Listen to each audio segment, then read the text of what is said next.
ফেডারেশনের সাইবেরিয়া অঞ্চলের দক্ষিণাংশে অবস্থিত পৃথিবীর সর্বপ্রাচীন স্বাদুপানীয় হ্রদ হলো বৈকাল হ্রদ। বিজ্ঞানীদের হিসাব মতে এই হ্রদের বয়স হতে পারে 20 থেকে 25 মিলিয়ন বছরের মতো। রুশেরা একে ওরেজো বৈকাল বা বৈকাল নামেও ডেকে থাকেন। তিরিশকে ভাষায় আঞ্চলিক শব্দ বাই বা কুল থেকে এই হ্রদের নামকরণ করা হয়েছে, বাংলায় যার অর্থ দাঁড়ায় সম্পদশালী হ্রদ। এই হ্রদকে অনেকে সাইবেরিয়ার মুক্তা নামেও ডেকে থাকেন।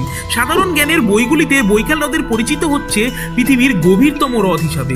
1620 মিটার গভীর এই হ্রদের আয়তন প্রায় 31,500 বর্গ কিলোমিটার। তবে শুধু প্রাচীন বা গভীরতার দিক থেকেই নয়, বরং আয়তনের দিক থেকে বিশ্বের বৃহত্তম স্বাদুপানীয় হ্রদ হিসাবে এই হ্রদ পরিচিত। পৃথিবীর মোট স্বাদুপানীয়র 1/5 এই হ্রদের বুকে প্রবাহিত হচ্ছে। প্রায় 1800 প্রজাতির পশু পাখি এই হ্রদের অঞ্চল ঘিরে দেখতে পাওয়া যায়, যা পৃথিবীর আর অন্য কোথাও দেখতে পাওয়া যায় না।